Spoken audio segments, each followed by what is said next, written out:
Monsieur le Président de la Confédération entrepreneuriale du Portugal, Mesdames et Messieurs, Mesdames et Messieurs les représentants des médias, je vous souhaite la bienvenue au complexe Mohamed VI du football que vous aurez l'occasion de visiter après la fin de ces travaux. Un complexe qui traduit la vision éclairée de Sa Majesté le Roi, que Dieu l'assiste pour le développement du sport d'une manière générale, du suivi et de la conception d'un modèle de développement envers la jeunesse marocaine, mais aussi continentale et mondiale, puisque ce complexe connaît d'une manière permanente l'organisation des développements, de tout ce qui est relatif au développement du sport, du football.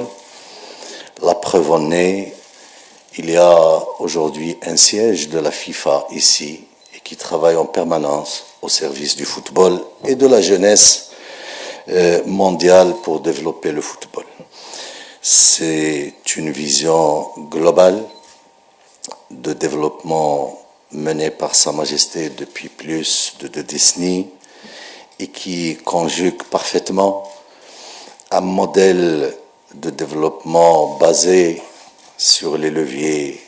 d'ordre social, mais aussi économique, et c'est l'objet qui nous intéresse toutes et tous aujourd'hui. Ce modèle, évidemment, s'est développé. Il a dégagé de la valeur intrinsèque durant tout ce temps pour introduire le Maroc, notre pays, en émergence une bonne fois pour toutes. Et le football et le sport est un levier de ce puzzle, de ce mixte divers et complexe. Je ne peux pas commencer cette cérémonie ou ces travaux sans parler, sans féliciter Sa Majesté le Roi, que Dieu l'assiste, le peuple marocain, les entreprises marocaines, toutes les personnes qui ont participé de près ou de loin à l'organisation d'une CAN, d'une Coupe d'Afrique des Nations. On a terminé depuis à peu près 3 semaines dans des conditions exceptionnelles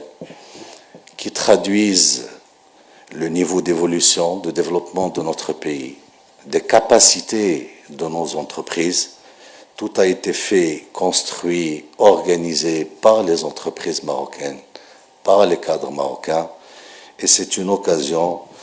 pour les citer et les féliciter encore une fois. Et ça traduit évidemment cette évolution et cette dynamique que connaît le royaume dans tous les niveaux. C'est une Coupe d'Afrique des Nations qui a confirmé l'implication du royaume dans un processus de développement organisationnel exceptionnel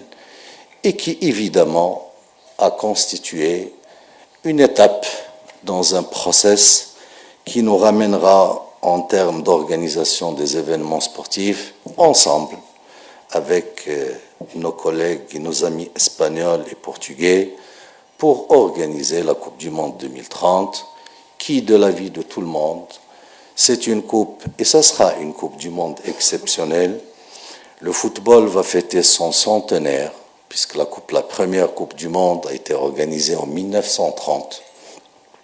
C'est une coupe qui, pour la première fois, sera organisée entre 2 continents, africains et européens, mais aussi par 3 pays. Ces 3 pays, et qui, au-delà de la proximité géographique qui permettra à cette Coupe du Monde d'être exceptionnelle sur tous les niveaux, il y a quand même des siècles de civilisation commune et de construction et de complémentarité civilisationnelle, culturelle et aussi économique entre les 3 pays. Ces 3 pays, le Royaume du Maroc, l'Espagne et le Portugal, de part et d'autre. Aujourd'hui, il n'y a pas de dépaysement de découvrir des réalisations de part et d'autre de la rive méditerranéenne qui confirment cette histoire commune, ce travail et cette construction faite dans la complémentarité, plutôt dans une fusion entre les populations à travers l'histoire. Ce qui nous donne aujourd'hui l'opportunité de réfléchir le présent et le futur avec un vécu historique riche, diversifié, multidimensionnel et qui nous permet effectivement de concevoir cette complémentarité du présent et du futur dans une ligne de conduite et dans une trajectoire qui a toutes les garanties de réussite et tous les atouts du progrès. La Coupe du Monde 2030 nous interpelle et plusieurs parmi vous connaissent les détails. C'est l'événement footballistique et sportif le plus important qui interpelle la mobilisation des millions de personnes, qu'ils soient spectateurs ou fans, donc des équipes nationales qui vont participer à cette Coupe du Monde. C'est une organisation qui va de la mobilité avec sa gestion logistique, mais aussi sécuritaire. C'est une organisation qui nécessite, entre autres, la mise autour de la table et de réfléchir d'une manière continue et complémentaire à la réussite de cet événement. Le Royaume du Maroc a entrepris plusieurs projets, dont pas mal d'entreprises espagnoles et portugaises sont des partenaires, et je suppose que le mouvement inverse est de réalité et de mise. L'objectif aujourd'hui est de chercher, à relever les défis imposés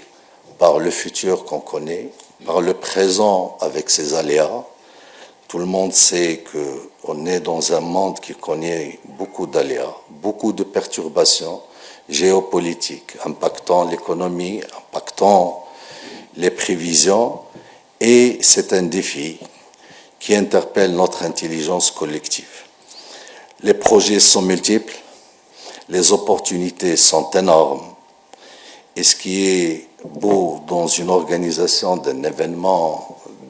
du genre, c'est que l'entreprise est le centre de la réussite de ce genre de compétition. La capacité, l'implication de l'entreprise, quelle que soit sa taille, de la petite entreprise jusqu'à la plus grande qui réalise les grands stades, et de la petite qui gère le ticketing et la sécurité d'entrée, sont interpellés à s'impliquer d'une manière intelligente, définitive et complète pour la réussite de ce genre d'événement. Évidemment, l'organisation commune de la Coupe du Monde nous donne l'opportunité de mettre sur la table tous les atouts dont on dispose au niveau des 3 pays, des 2 continents aussi, mais ça nous pose effectivement de régler plusieurs détails de complémentarité pour réussir cette fluidité et cette détermination entre les 3 pays au niveau politique d'atteindre les objectifs de réalisation et d'organisation idéale. Sur le plan sportif, on est appelé à organiser 101 matchs, c'est énorme, pendant une durée très courte, avec évidemment, et comme vous le savez parfaitement bien, avec une organisation de matchs dans une logique mobile.